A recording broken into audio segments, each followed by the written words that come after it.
Oke, selamat siang dengan saya Abdul dari Transgo. Sekarang saya bersama Bapak Putra Linggatan selaku Ketua DPC Aptrindo Surabaya Betul ya Pak. sekali. Terima kasih dari Transgo udah mengundang kami lagi untuk berudara lagi saat ini.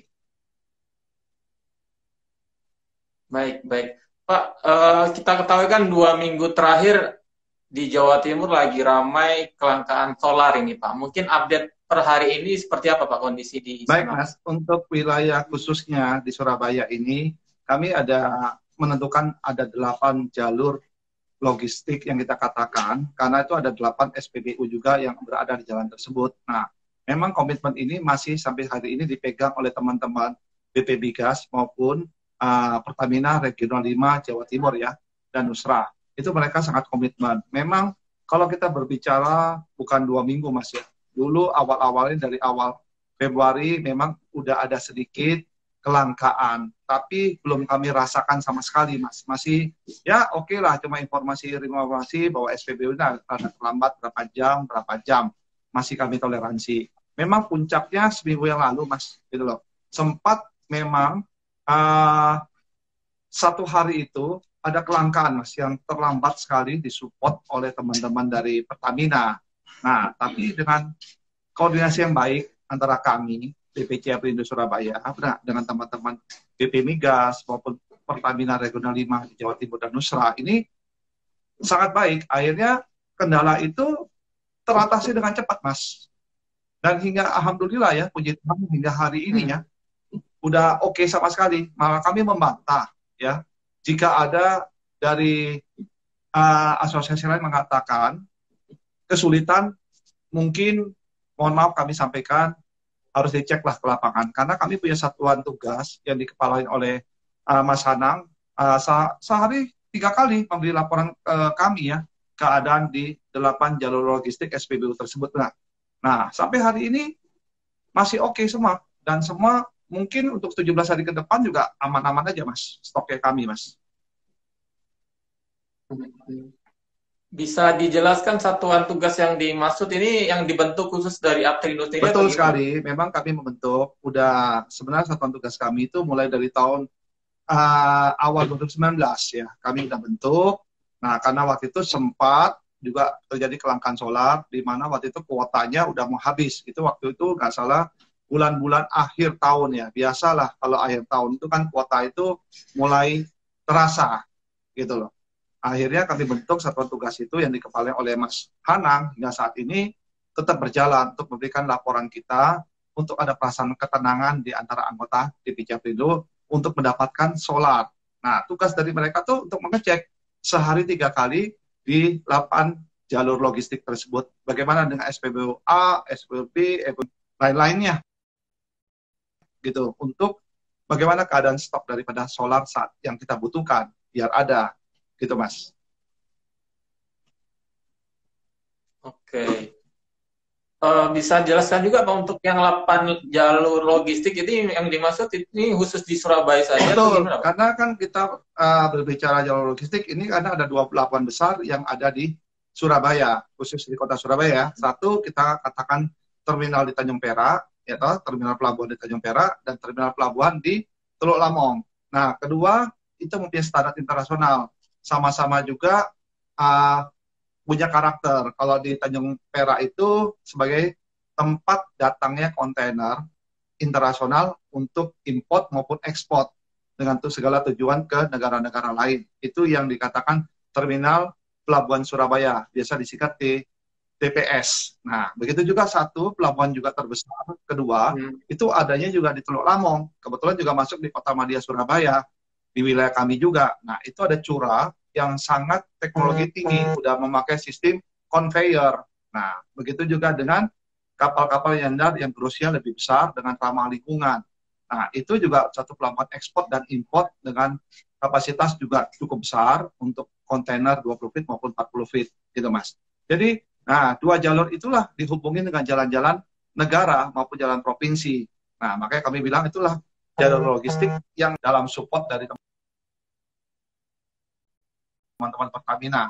Kalau sampai terjadi kemarin itu Mas, sampai terjadi antrian hingga jam 4 pagi Mas. Bayangin jam 4 pagi itu. Nah, efek daripada ujung daripada Mas akan mengganggu transportasi gitu loh, untuk di khususnya di kota Surabaya, umumnya di kota Jawa Timur, Mas. Nah, yang dikatakan jalur logistik itu kita mulai dengan satu SPBU di Jalan M. Nasir yang sangat dekat dengan Pelabuhan Tanjung Perak, kedua SPBU Jalan Jakarta, yang berikutnya SPBU Jalan Ikan Dorang, yang berikutnya SPBU di Jalan Kalianak nomor 123, dan satu lagi SPBU berikutnya Jalan Jakarta dan Jalan M. Nasir. Nah, kita kembali lagi yang terakhir di Teluk Lambung, Mas, di daerah Osowilangon. Nah, itulah kita katakan jalur logistik yang kami harapin teman-teman Pertamina untuk selalu support, Mas. Kalau informasi yang kemarin adanya juga penumpukan di SPBU Romo Kalisari itu betul, Pak, ya? Antrian truk. Nah, yang dikatakan, itu yang kami katakan masuk di daerah Osowilangon ya. Belum. Jadi Romo Kalisari agak Osowilangon. Itu memang terjadi karena memang paling terdekat dengan Teluk Lambung, Mas. Dengan pelabuhan Teluk Lambung. Jadi teman-teman sebelum masuk Teluk Lambung, apa sesudah Teluk Lambung, paling terdekat adalah di SPB Osowilangon tersebut, Mas. Nah, kalau bilang antrian, saat ini juga antrian, tapi yang paling penting bagi kami, support dari Pertamina, barangnya ada gitu, Mas, solar ya, biosolar itu.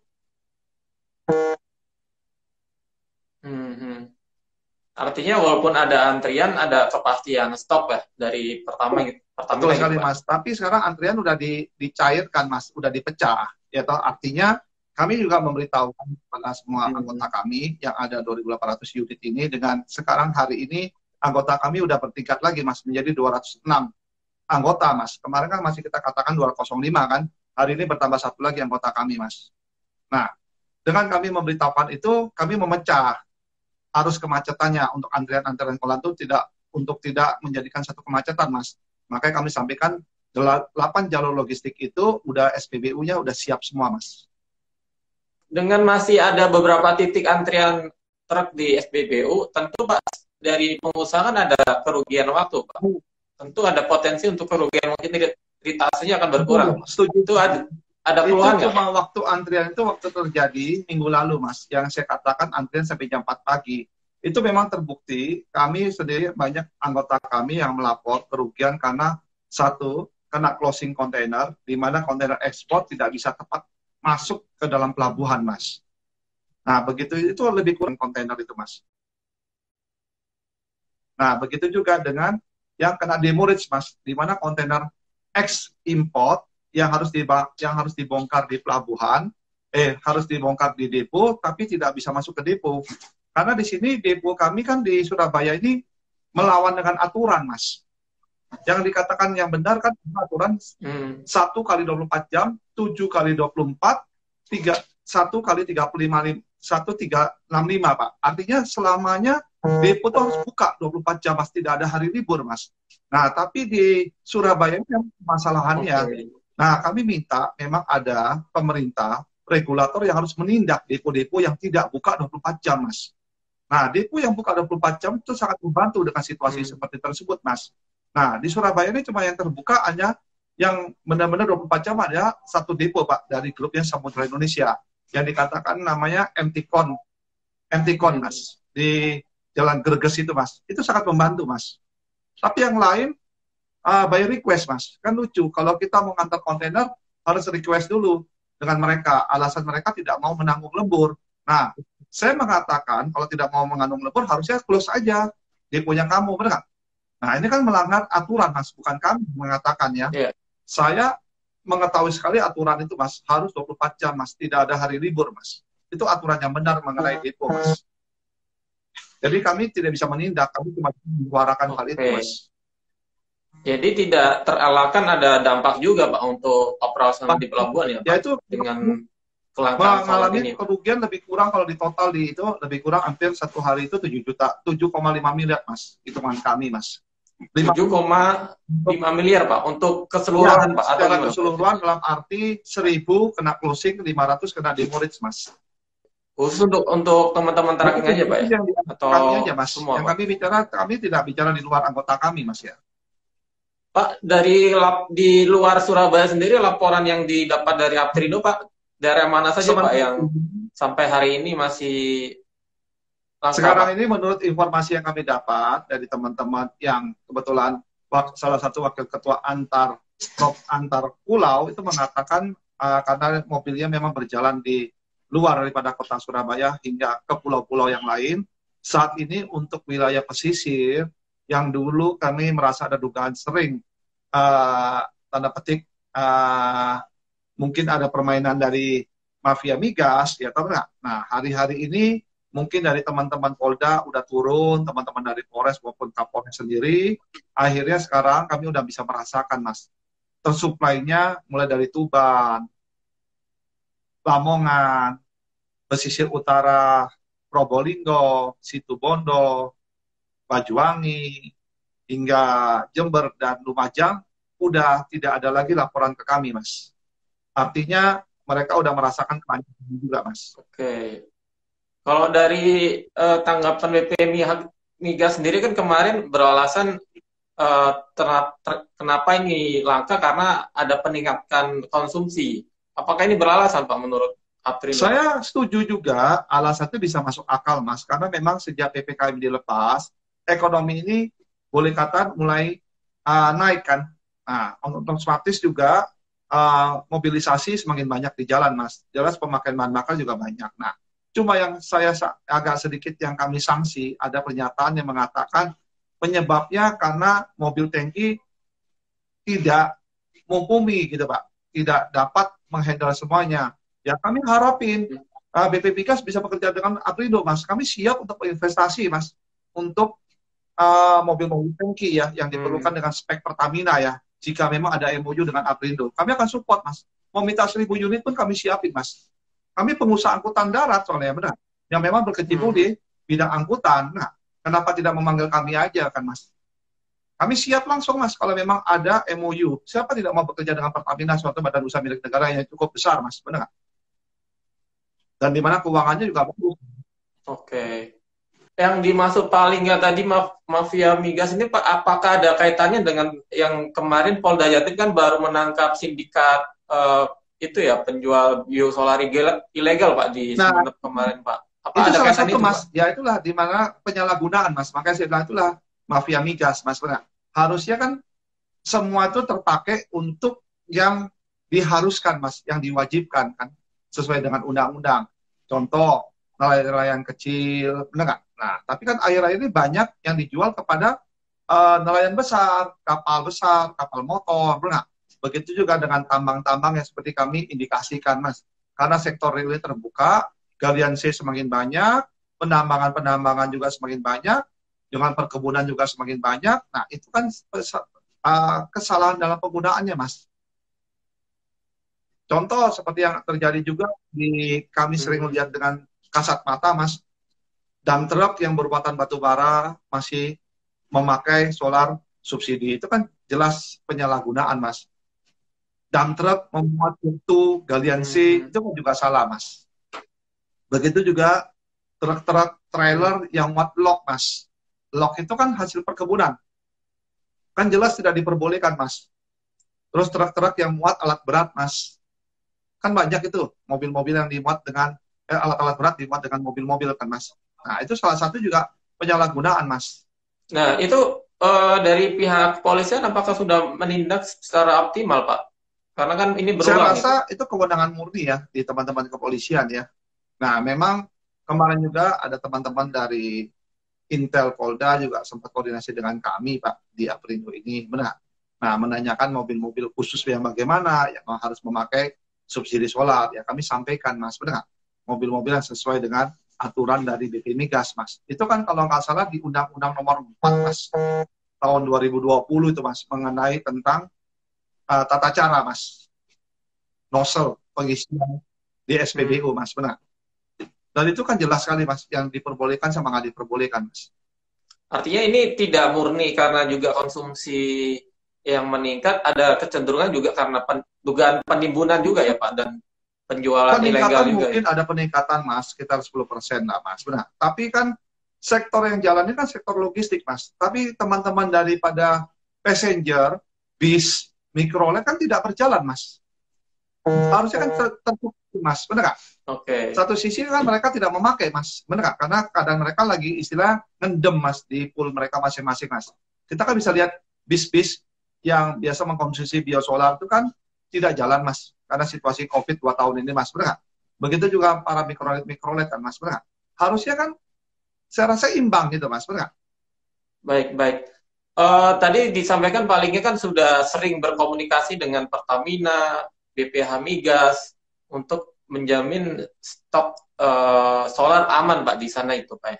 Upaya apa saja, Pak, yang mungkin bisa Ya, disebutkan? upaya kami memang setiap kami mendapat informasi itu pasti kami selalu berkomunikasi via WA maupun via telepon ya, Mas ya. Nah, karena situasi pandemi ini kan kita nggak bisa juga tetap buka, Mas. Jadi sifatnya adalah kita bersifat online diskusinya, Mas. Benar? Nah, alhamdulillah ya puji Tuhan, teman-teman dari Pertamina Regional 5 Jawa Timur ini maupun Nusa Tenggara ini sangat, maksudnya sangat, mereka kan sangat peduli gitu, Mas. Cepat responnya gitu, Mas. Benar? Nah, kami sampaikan kalau ini terlalu lambat direspon, akan dampaknya nggak bagus. Pucuk daripada ekor ularnya inilah akan menghambat yang kemana-mananya, Mas. Benar? Contoh dengan tidak ada solar aja terlambat hingga beberapa jam, hingga subuh jam 4 itu udah kerugian di anggota kami total hampir 7,5 miliar, Mas. Begitu, Mas. Sempat ada usulan ini, Pak, penghapusan subsidi agar persoalan kelangkaan kuota jebol itu tidak berulang tiap tahun. Kalau tanggapan paling nggak itu usulan yang realistis atau Sangat beresiko, Pak? realistis, Mas. Dari 2019, kami pertama adalah Aprindo, Mas. Dari salah satu asosiasi angkutan hanya Aprindo bicara ini, Mas. 2019 kami udah bilang cabut subsidi sesuai dengan harga pasarnya, Mas. Artinya kami sebagai pengusaha memampukan diri kami untuk bekerja tanpa disubsidi, Mas. Oke. Tapi dengan catatan solar itu harus tersuplai, ada di setiap SPBU, benar. Tidak ada lagi dibatasi dengan bermacam-macam syarat dan ketentuan, Mas, benar, untuk beli, benar. Kami bisa beli sebanyak mungkin, silakan, benar. Kami mau beli sedikit mungkin, ya silakan. Sekarang kan dibatasi, Mas. Per hari untuk produk ke atas, itu cuma diberikan 200 liter, Mas. Per hari, Mas. Gitu, Mas. Dan usulan ini sudah disampaikan ke siapa, Pak? 2019 sudah ke BP Migas mau ke Pertamina, Mas. Nah, sampai hari ini pun mereka tidak berani tegas menghadapi isu tentang solar ini. Padahal kami sangat mendukung, Mas. Kami pengusaha tidak mau disubsidi, Mas. Kami harapin kalau bisa disubsidi bukan berupa daripada solar itu, Mas, bahan bakar. Tapi disubsidi dengan biaya balik nama yang lebih murah, benar nggak? Terus biaya masuk kendaraan lebih murah, PPN yang bisa lebih murah. Dan malah hari ini PPN kita 11%, Mas. Malah lebih mahal bagi kami, Mas. Dan sekarang kami dengan situasi kayak gini juga keberatan. Artinya tanda kutip ya, Mas, keberatannya gini. Kita mau beli mobil bekas, kalau kita mobil baru kan nggak bisa. Kalau mobil baru kan udah termasuk PPN nggak, Mas? Nah, sekarang kan kami bisanya beli mobil bekas. Nah, mobil bekas pun kami dikenain biaya karena PPN-nya 1,1 kan, 1,2%. Nah, si penjualnya juga kena 11%, Mas. Bayangin mobil bekas yang udah dijual, yang udah dulu dia bayar PPN, pernah ditarik PPN, terus dia mau jual kembali harus kena lagi PPN, gitu, Mas. Nah, ini kan sangat memberatkan sektor transportasi, Mas. Kami cuma saat ini bisa membeli mobil-mobil adalah yang usianya 5 tahun ke atas, Mas, benar? Nah, kalau kami beli baru, jelas untuk berkompetisi dengan harga sekarang, dengan harga transportasi yang sangat 20 tahun ini tidak ada kenaikan, Mas. Benar? Ini sangat luar biasa ya para pengusaha angkutan, Mas. Yeah. Bisa mengefisiensi dirinya tanpa bisa istilahnya mengeluh gitu, Mas. Benar? Tapi kok beban ini ditambahkan lagi gitu, Mas, sama Menteri Keuangan kita, Mas. Artinya dari pihak BPH Migas atau Pertamina masih kebingungan ya, Pak, untuk gimana caranya ini tidak ada kelangkaan lagi gitu, Pak? Saya rasa bukan kebingungan, Mas, ya. Tinggal berani apa enggak aja, Mas. Nah, kami harapin ada keberanian untuk menegaskan bahwa oke lah. Dan juga apapun untungnya bagi Pertamina kan, dan pemerintah juga untuk menahan terus, Mas. Sampai harus memberikan subsidi-subsidi, Mas. Kita bicara masalah dulu premium. Premium hari ini udah hilang, Mas. Nggak ada juga yang protes kan, Mas. Nah, harapan kami juga gitu. Biodiesel hilangin aja, Mas. Benar nggak? Cuma ada harga yang satu harga aja Mas, tanpa ada subsidi lagi masyarakat.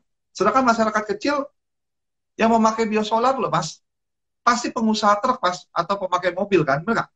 Nah kalau mobil, kalau sepeda motor itu kan nggak pernah Ya, pakai solar Mas. Jadi apa harus ditakutin gitu Mas, benar nggak?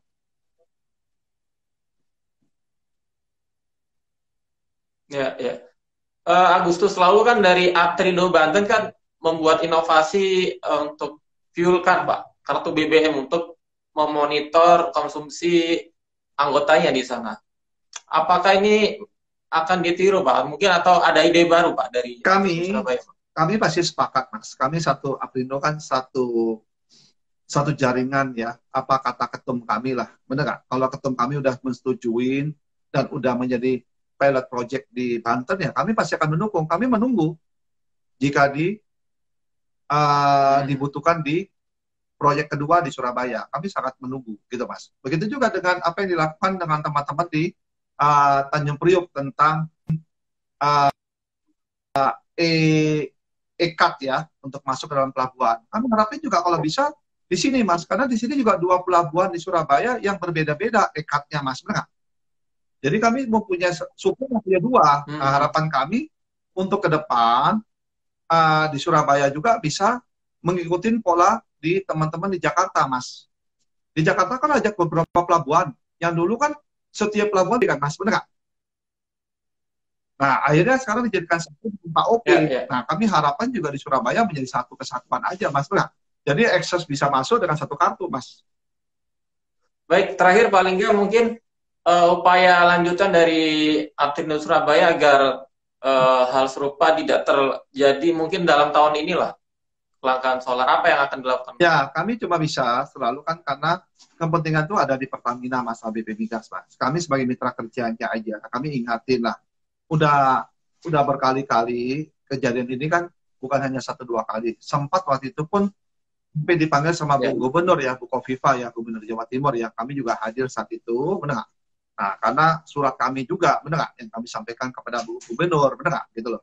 Nah, harapan kami untuk yang tahun 2022 ini hingga 2024 di pemerintahan Jokowi ini tidak ada lagi, Mas, kejadian ini. Dan saya yakin teman-teman di Pertamina atau BBWK sih kan orang-orang sangat pintar sekali, Mas, benar? Kan mereka bisa mengantisipasi, Mas. Bukan mencari solusi dengan begitu banyak masalahnya, benar? Harusnya kan mengantisipasi masalah, Mas. Bukan masalah dulu, baru cari solusinya. Nah, itu kan udah menghambat kami, Mas.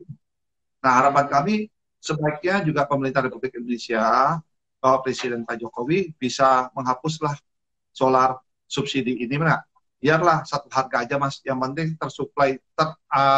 tersuplai di setiap SPBU, Mas. Kami pun bisa berhitung-hitung untuk menaikkan biaya transportasi. Karena kami 20 tahun ini tidak merasakan, Mas, kenaikan.